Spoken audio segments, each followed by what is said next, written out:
So yeah, we just had a 4-day Easter weekend here in Australia. That was pretty cool. Well, yes and no. I mean, normal weekends I can deal with, but 4-day weekends, I tend to get a bit bored. So this weekend I thought I'd look at a bit of React Native specifically. So this talk was kind of inspired by recent TLDRs. If you remember, I think it was 2 weeks ago, Pavel gave a long but very necessary talk on us potentially switching from Angular to React and raised some really good points. And that got me thinking a little bit. So in terms of the move to React versus Angular, in my head, I kind of see it like this. We've got React as this new contender to us, and we've got Angular as our existing platform at the moment. And we're throwing down a gun saying, who's going to win? So that's kind of where we're at the moment. And from a couple of people that I've contacted in other companies, they're really keen on React as well. So I'm keen to see where this goes. Paul also gave a talk recently about spaces, and that kind of got me thinking about a few other things. So just to give a quick overview for people watching, what is the concept of spaces? Well, spaces is when it's a solution for when you've kind of maxed out one instance of Octopus. And so we're letting you split things out into multiple instances and manage that better. So Spaces is going to solve a whole heap of problems around performance problems. And yeah, we're looking forward to that. So I decided it was coding time, get down into some React Native, Octopus deploy style. So I cracked open Google and typed React Native and started reading through a whole bunch of tutorials. But before I got started, I thought I'd make some guidelines for myself, because whenever I'm starting a little project like this, I find it's easy to get distracted and for the project to just keep growing and growing and growing. So some of the points I wanted to sort of just keep on track was I didn't want this to be an alternative to the Octopus web client. I just wanted it to give people a quick overview of multiple instances of Octopus deploy. I wanted to keep the existing brand consistency. And ever since I've joined Octopus, because I had a mobile background, I've always been thinking about potential app ideas that we could get the Octopus brand into app stores on both Google and Apple. And it was kind of important to me for this example for the tech to make it accessible for both iOS and Android, because otherwise I'd just write it in Swift, right? So yeah. And yeah, the last important point I thought was I should be inspired by the tech that we write. I think we've all found this when we came to Octopus. We were really inspired by the platform that we've got, the tools that we're writing. So when I'm looking at a new thing like React Native, I wanted to make sure that as I'm writing it, I'm understanding it and I'm getting inspired by the tech. And for Rob Erez, I'm always throwing out an Apple quote in my presentation. So this is the obligatory Apple slide. Whenever I'm designing like an app, I think it's really good to have like a directive that keeps you on track. And so I decided to make my own little one of these. And my end goal was that as a user, I should be able to get an overview of my Octopus instances, swapping with my thumb only, while semi-distracted and stuck in traffic, crash my car. So that was important for me. So a little bit of a backstory on this quote. So from the consulting work that I did, I'd actually be working for multiple companies and they all had Octopus deploy instances. And I thought, wouldn't it be cool if I had an app where I get it, I'm driving to work in the morning and I can just quickly see a snapshot of all of my Octopus instances and the things that are going on in that world. So with that in mind, I'll end the presentation and switch over to demo mode. What's that? Well, I posted this in the announcements chat earlier in the week. So you guys have seen this, but just for the YouTube world, I'll scale this up a little bit. There we go.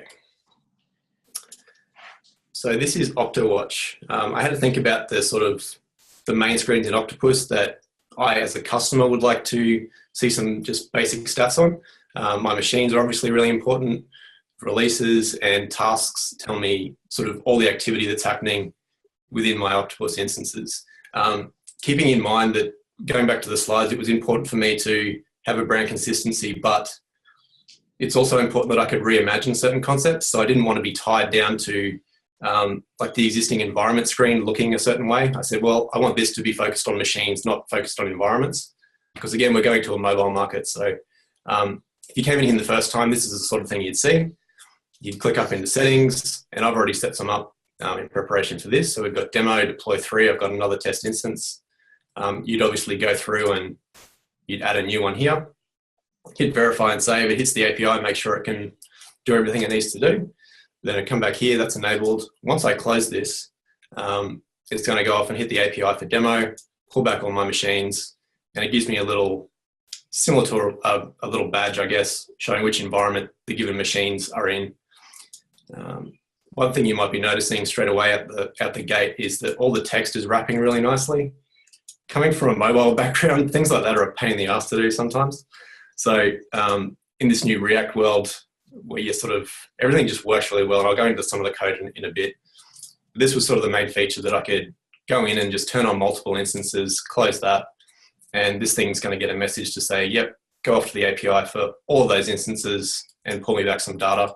So when I'm going to work in the morning, I can just swipe through and get a quick overview of everything that's happening in my instances. I can swipe across to releases, and yep, everything's fine here, everything's going fine. Lots of green everywhere is good. Oh, we've had a problem here. So that tells me that I can go away and actually, when I get to work, open up the full Octopus deploy and have a look at what's going on. And that was important to me. And so with the stuff that's going on with subscriptions now, I can sit on the task screen and just watch when subscriptions are being sent. And that was kind of cool as well. So yeah, simple little overview of that. But the main talk of today was to try and get into some of the tech that's going on behind this. I won't go into it too much. We can pull up a separate discussion if anyone's interested, but there were some things that I thought were pretty cool. I thought were worth mentioning.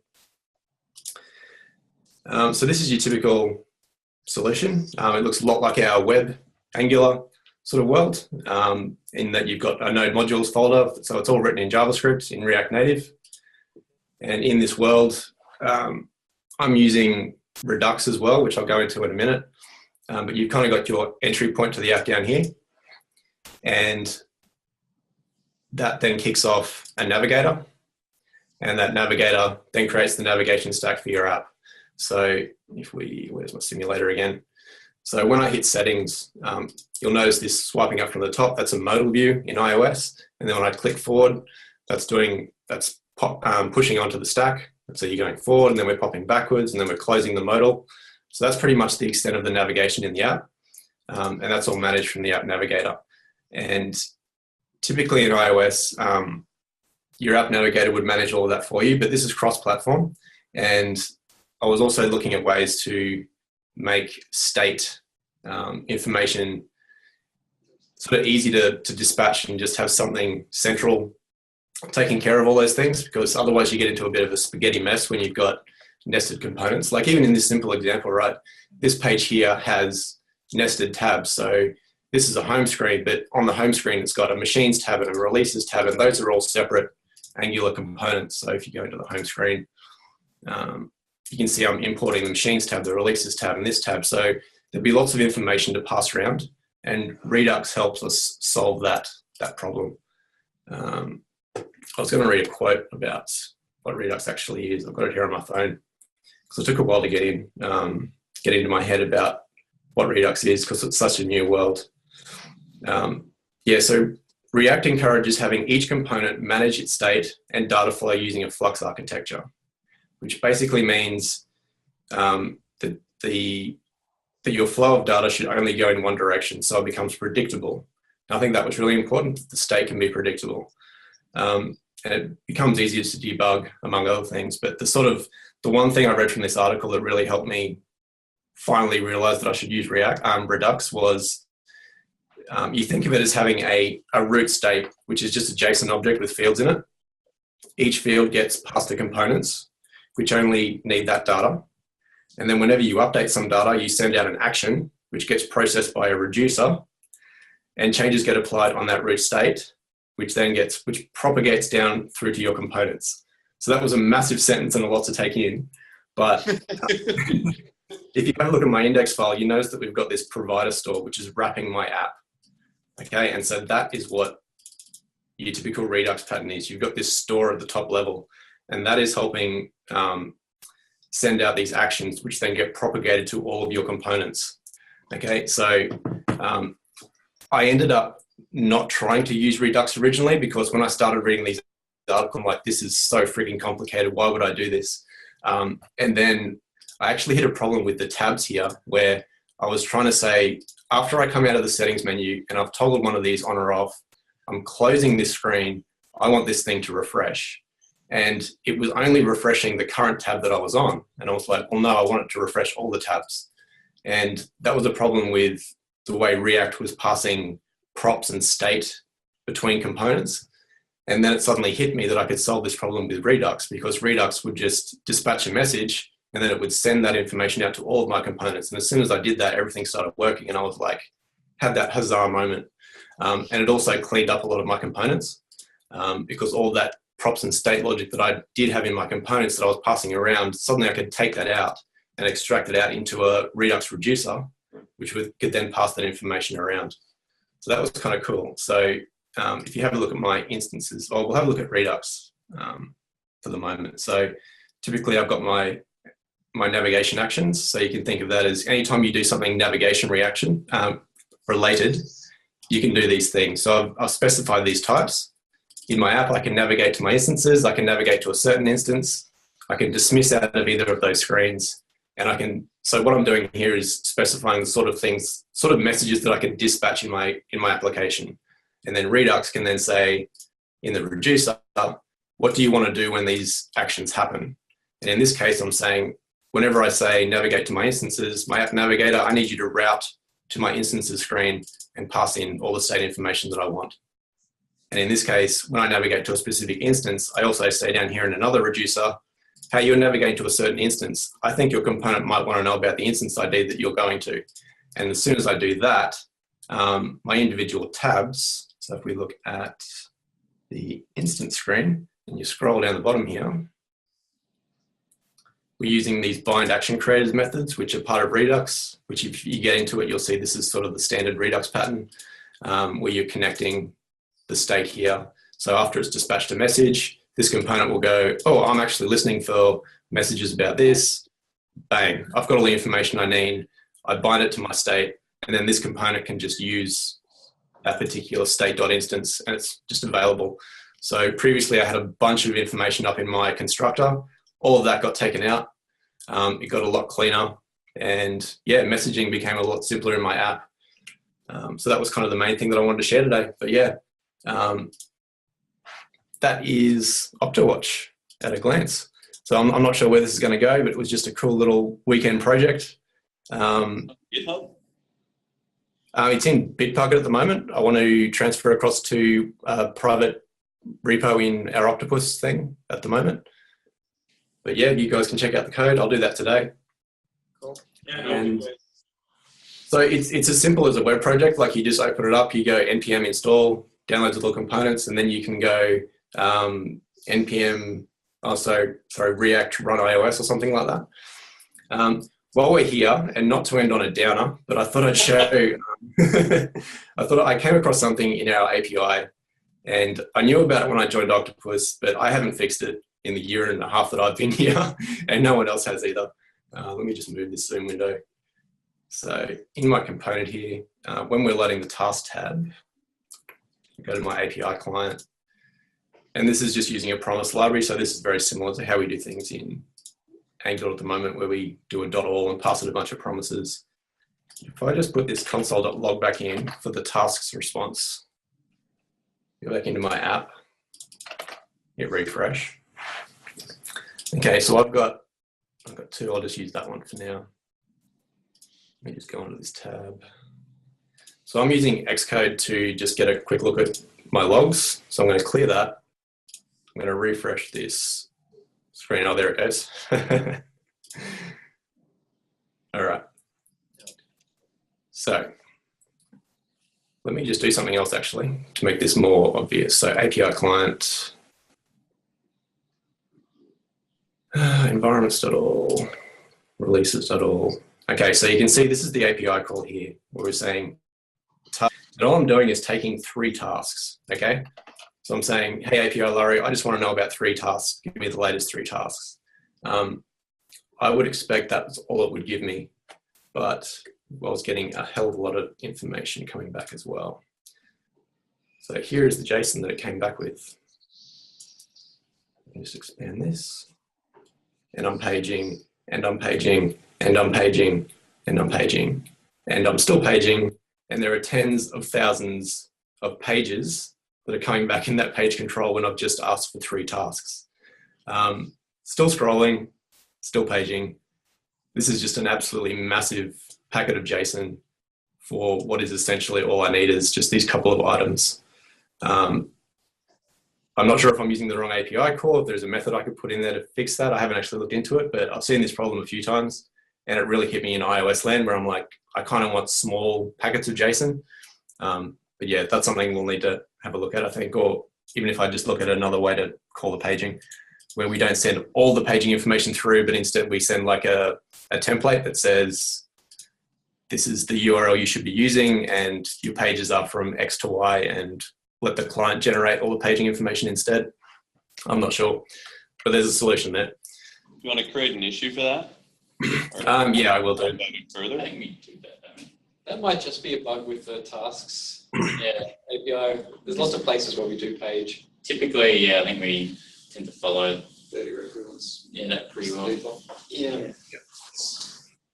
But otherwise, the API is behaving really well. It was really easy to navigate and find everything. I think we could definitely benefit from the Swagger talks that are going on.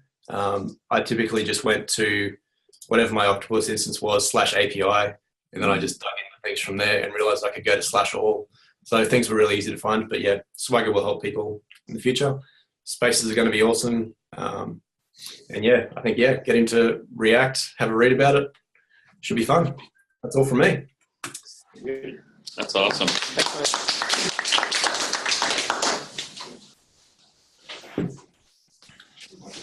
Over to you, Rob. Awesome. Okay, now I'm just going to have to choose the right desktop. That one.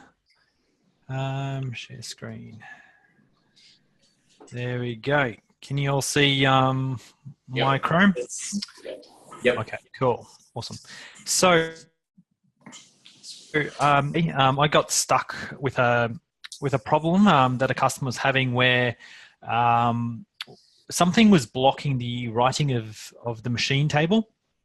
And it was really hard to figure out exactly what was going wrong because Octopus was being a bit of a black box. So the options really were to get a dump of the process, which may contain some sensitive information, or just try and deduce it from logs and the SQL statements. Oh, sorry, from what's happening on SQL.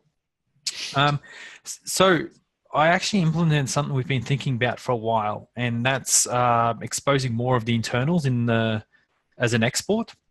So now if you go to configuration and diagnostics, this button that's been here since forever, that is very underused, when you click that, it collects a lot more information now. Previously, it was just a summary of some settings, and now it's a lot more. This warning has always been there as well, but it's just saying that it can have some private information in there. Please review it before you send it to anybody. So as you can see, it's now downloading a zip file. Since we're on Australian internet, here's one I prepared earlier. So this is what is now in the actual zip file itself. We have the system logs from the last days, or anything in the logs folder that was modified in the last 3 days. So there's the web request logs, if that's turned on. There is the log, essentially Octopus server logs, and any other logs that go into that folder. So we don't have to ask the customer to go hunting on to their server RDP onto there and go collect those. There is also the server task logs. So this is any tasks that have failed in the last hour, or any and as well as any that are currently running, as well as the system integrity logs. Where this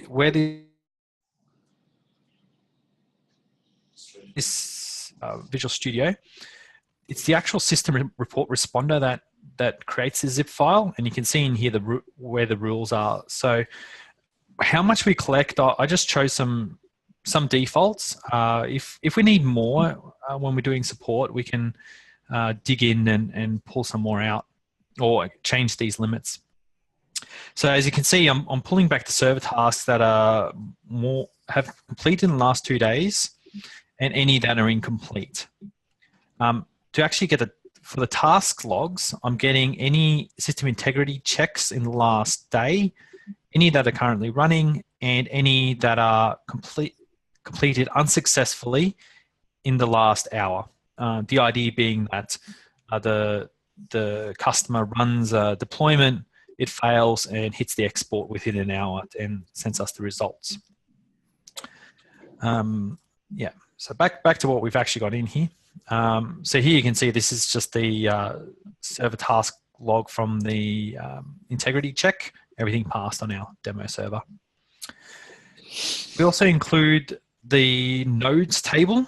So there we can see what the current concurrent task setting is, whether maintenance mode has been turned on, how many nodes we have and what their rank is, and whether we've gotten into a 2 follower situation or not. The recent logs, that's just the in-memory error logs. So maybe I think it's last 5 or something entries. That's the same as the Diagnostics page. We have a dump of the schema versions, so we can tell when each upgrade was applied and what time, so we can kind of get an idea of the upgrade history of the server and whether the actual scripts got run or for whatever reason they got skipped due to an error in our upgrade process. We've got the system info JSON, which is just a summary of the actual information of the system, plus the maximum SQL pool size. So the maximum number of connections allowed to SQL. That one's important because we limit a few things by that. For example,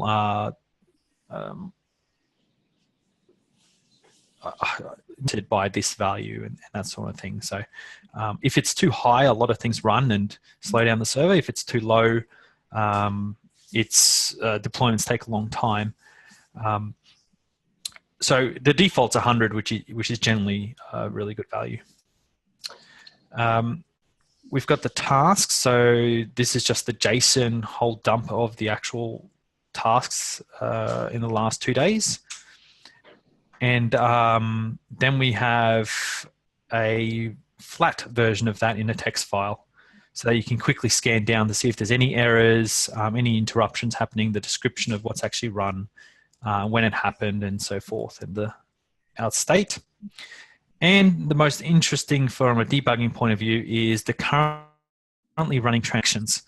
So we keep an internal log of the active connections, and in Octopus, a connection and transaction are the same thing. So we keep a log of what queries ran on that connection, when it started, how long ago it started, what opened the transaction, and what time each of the queries ran. So here we'll see if there's 2 things that are conflicting with each other or blocking each other, we can see that they're both active. We can also see if there's a transaction that's been open too long, which should have been closed. Or if we're leaking transactions, we'll just see a whole heap of errors there. This one here is opened by the actual download of the system report. So you can see the API call that actually background process that kicked it. Yeah, so that's just a quick overview of that new feature. So planning on advertising it in our diagnostics documentation and getting some users to try it out. Hopefully it'll make our debugging in team execution a lot easier. So that's that.